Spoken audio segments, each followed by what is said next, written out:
Tadi baru. Ya. Sallallahu Nabi Muhammad. Assalamualaikum warahmatullahi wabarakatuh. Alhamdulillah rabbil alamin. Wassalatu wassalam ala sayyidil mursalin Sayyidina Muhammadin wa ala alihi wa sahbihi ajma'in, amma ba'd. Yang saya muliakan Al-Habib Ahmad Fauzi, Guru Rafi'i, segenap para habaib, para hadirin hadirat, Sahibul Hajah Bapak Haji Matnur, kemudian pembekal KNBI, juga segenap yang kita hadiri malam ini, pembacaan Maulid Nabi Muhammad SAW. Di dalam pembacaan Maulid Nabi Muhammad SAW terdapat sebuah keberkahan yang luar biasa. Dikarenakan kita hadirkan Sayyidina Rasulullah SAW,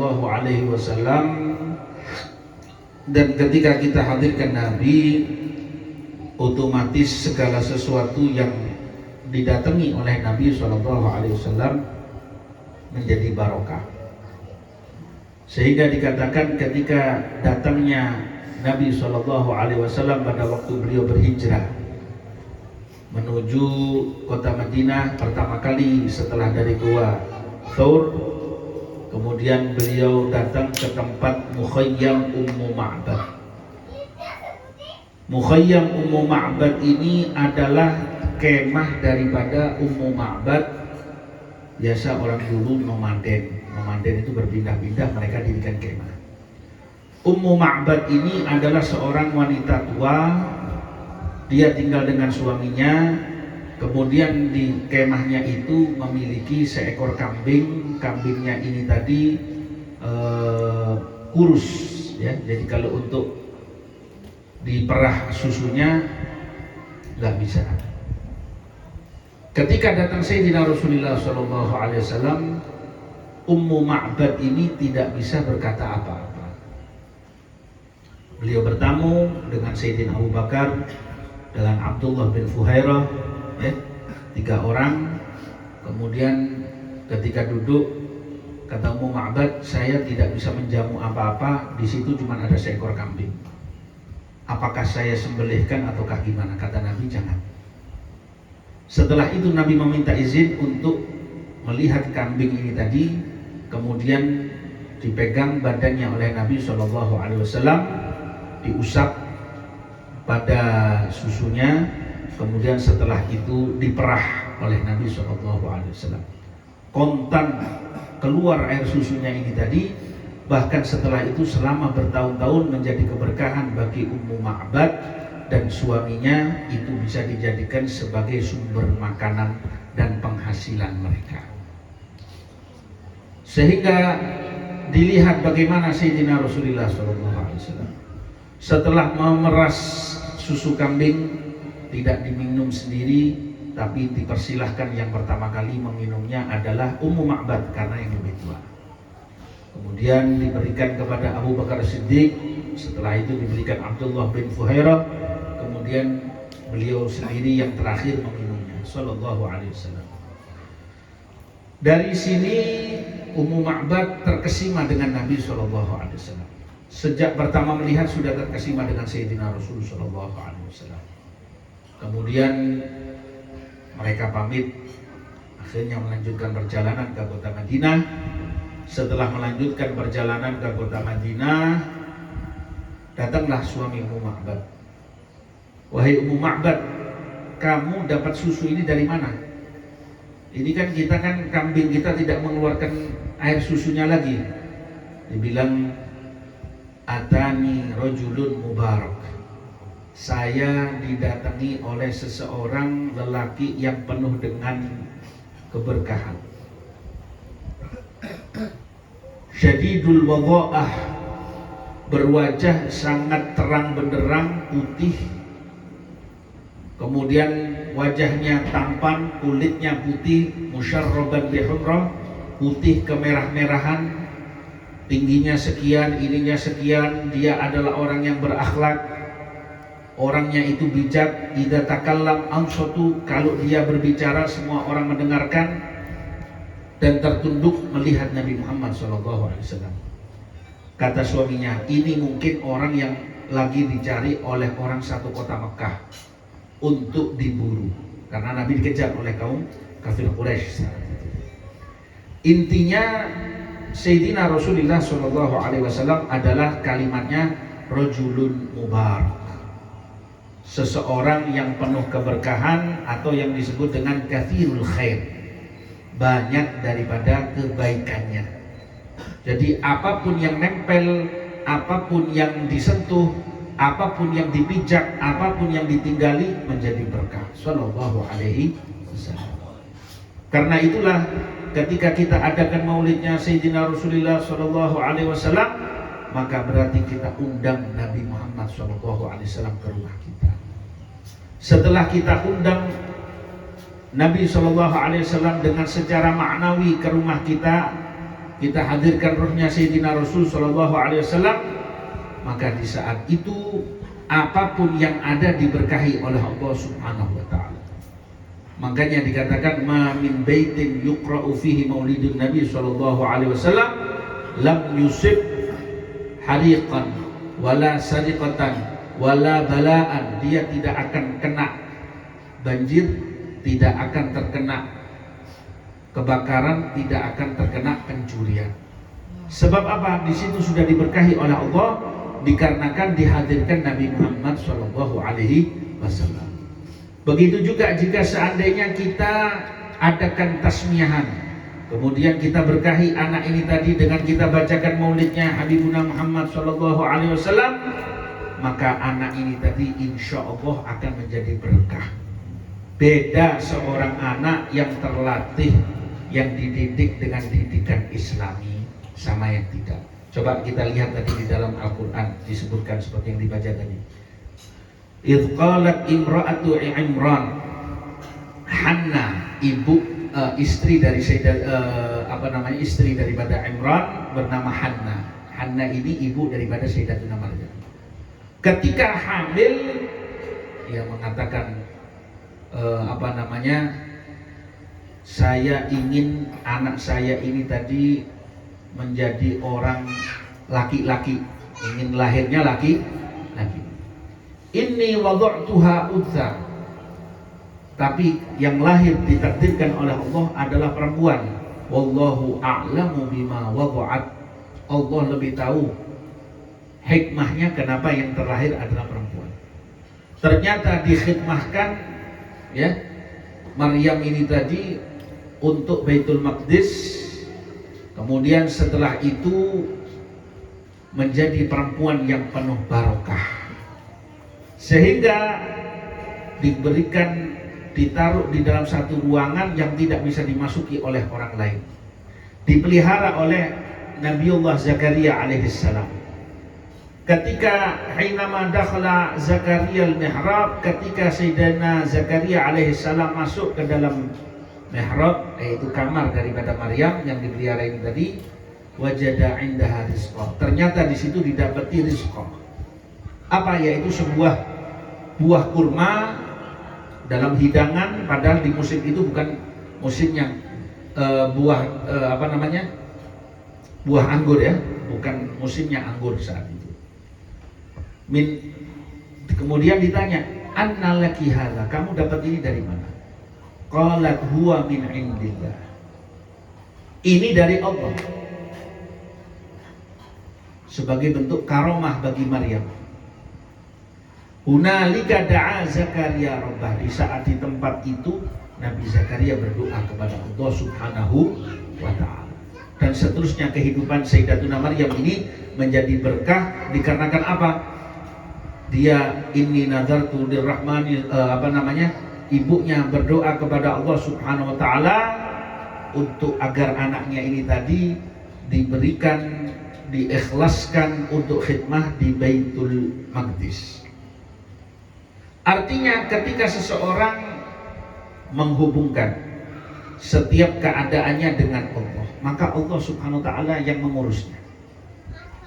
Makanya di dalam agama Islam ini, ketika anak lahir diadzan sebelah kanan, kemudian dikomat sebelah kiri.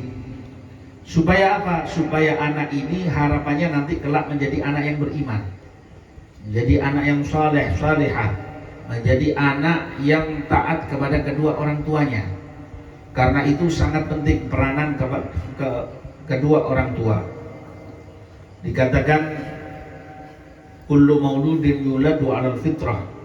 Setiap anak itu lahir dalam keadaan bersih. Tapi yang bahaya adalah innama abawahu yuhawwidanihi aw yunasirani. Tapi gara-gara pendidikan kedua orang tuanya yang bisa merubah anak ini tadi jadi tidak menyembah kepada Allah, menjadi orang Yahudi ataukah dia menjadi orang Nasrani, au yumajisani, atau menjadi orang yang penyembah api.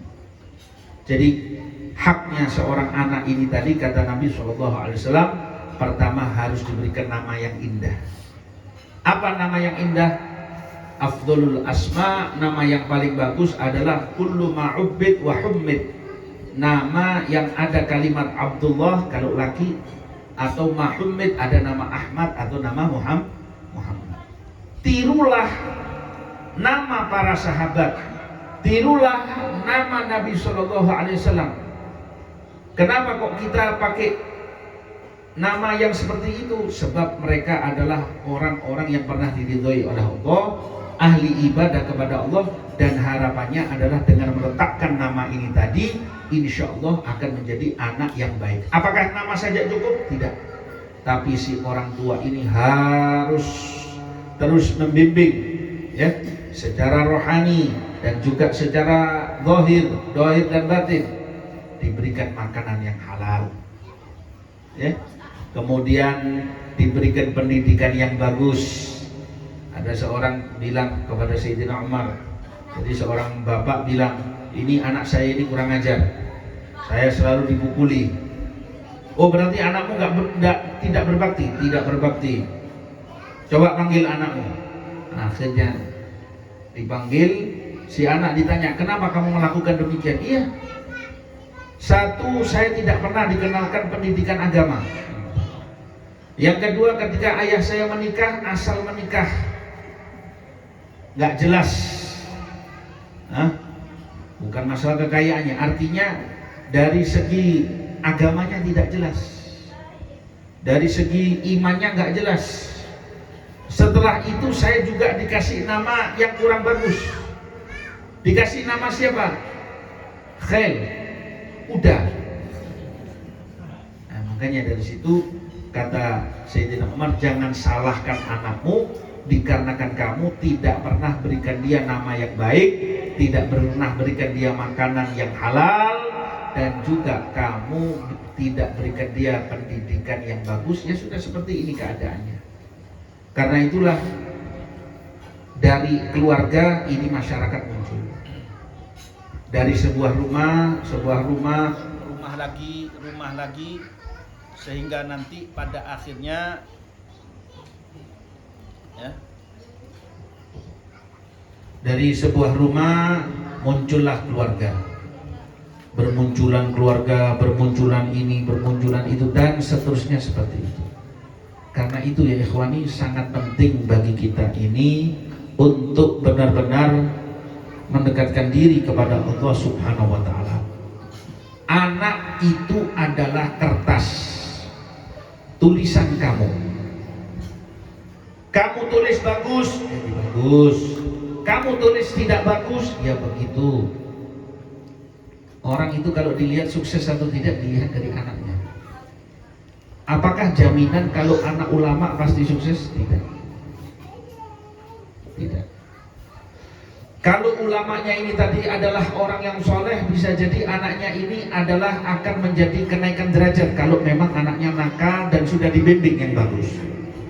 Tapi orang yang paling penting itu adalah berikan pendidikan, ya. Ada satu kisah begini, pernah ada dua orang habaib, keturunan Nabi. Mereka di dalam Masjid Al-Mahbar, mereka saling membahas, bercerita ini, bercerita itu, dan seterusnya. Cerita tentang kesolehan para datuk-datuknya. Sudah? Di situ kebetulan ada tukang kayu. Si tukang kayu ini ketawa. Dibilang, kenapa pian ketawa? Wah, saya tidak apa-apa ketawa. Cuman saya merasa konyol aja, merasa bersyukur saja. Untung orang tua saya ini tidak seperti kalian, tidak seperti abah-abah kalian. Bukan heran ini. Mengherankan apa enggak? Mengherankan. Kenapa demikian? Dikatakan, ya, kakek saya adalah tukang kayu. Punya anak bapak saya tukang kayu. Meskipun bapak saya tidak seperti kakek saya, minimal kalau istilahnya di dalam kepinteran, di dalam keahlian mungkin turun satu tangga. Saya juga tukang kayu. Meskipun saya tidak seahli bapak saya, minimal saya hanya turun satu tangga.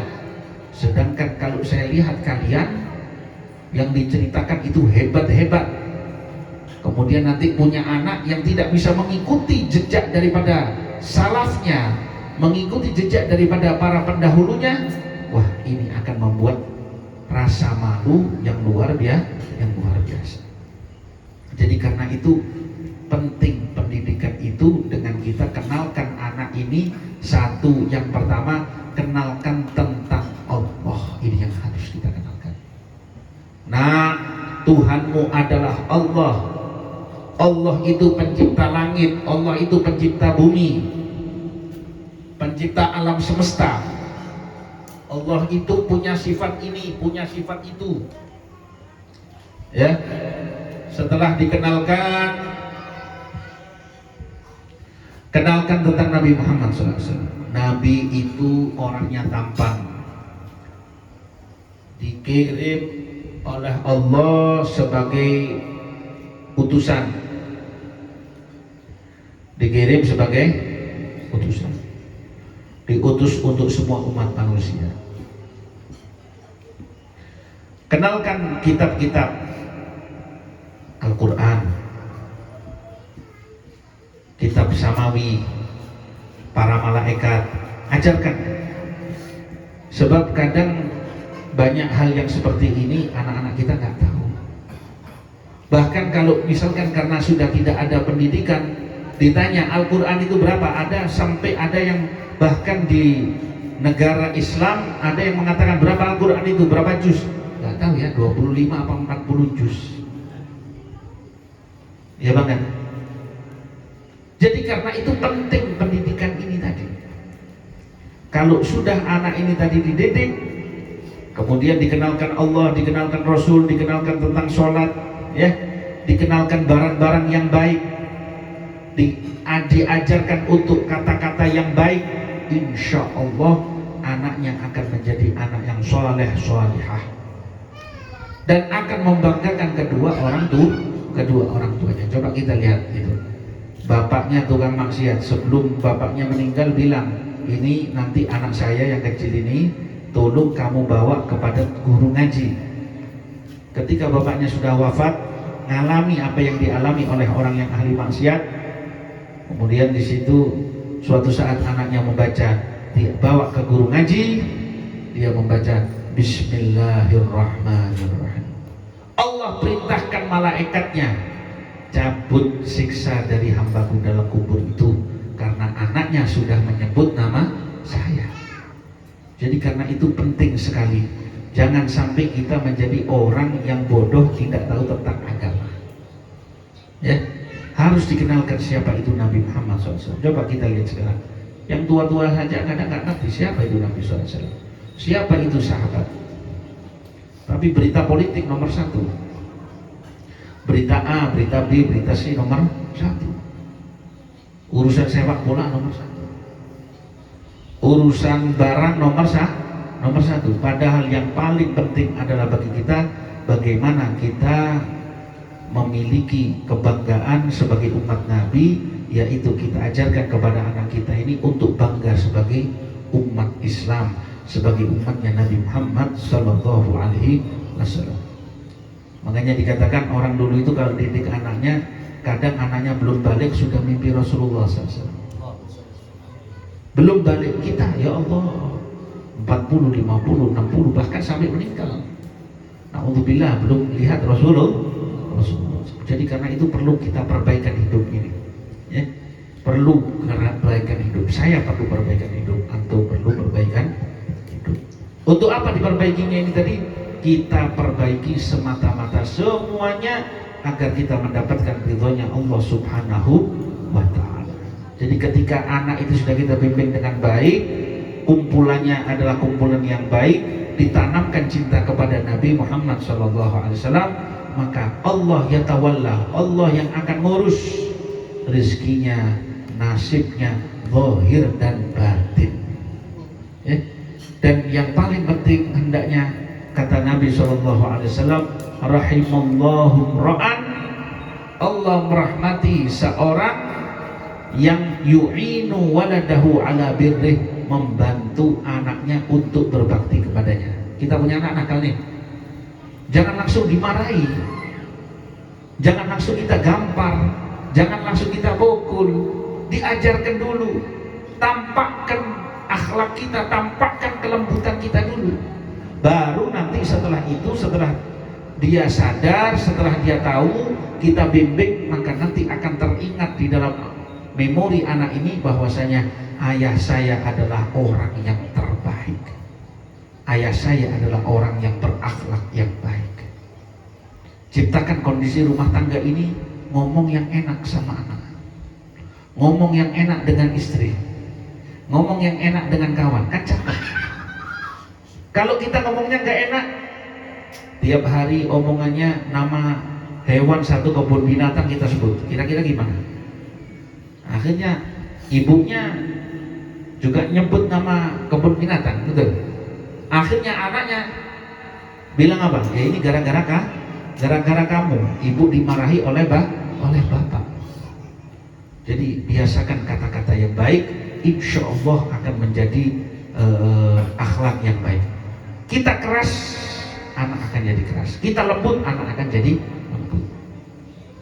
Karena itu manfaatkan masa-masa kecil anak ini tadi, biar dia sayang sama Anda, sayang sama ibunya dengan kata-kata yang baik. Jangan diterlantarkan. Biarpun kita para dai sibuk dengan umat, habib sibuk dengan umat, guru sibuk dengan umat. Kata seorang dai, Al-Habib Ali Jufri, beliau mengatakan, yang paling saya sesali di dalam dakwah saya cuma satu. Orang sih ketarik dengan ajaran Islam, dengan konsep yang saya bawa, ajaran Nabi SAW tertarik. Tetapi saya, satu yang paling saya sayangkan, yaitu ketika saya tidak sediakan kesempatan untuk anak saya. Ya Allah, merasa kurang.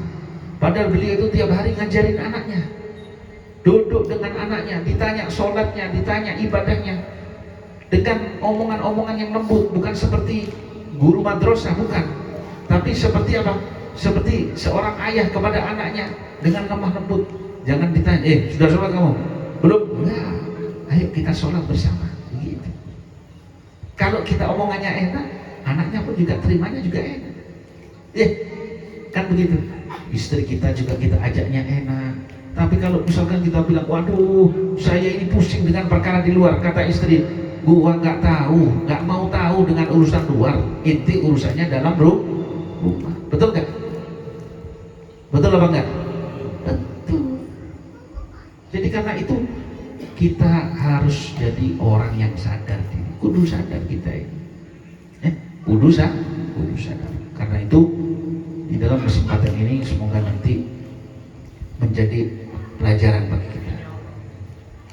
Nanti semoga anak yang telah lahir ini menjadi anak yang berkah. Keluarga Ahmad Nur ini insya Allah diberkahi oleh Allah Subhanahu wa Ta'ala setelah mengadakan Maulid Nabi Muhammad Wasallam, dan kita semua yang hadir dalam tempat ini mendapat berkah di sisi Allah. Rabbana atina fid dunya hasanah wa fil akhirati hasanah wa qina adzabannar. Wa sallallahu ala sayyidina Muhammad wa sallam alhamdulillahi rabbil alamin. Assalamualaikum warahmatullahi wabarakatuh.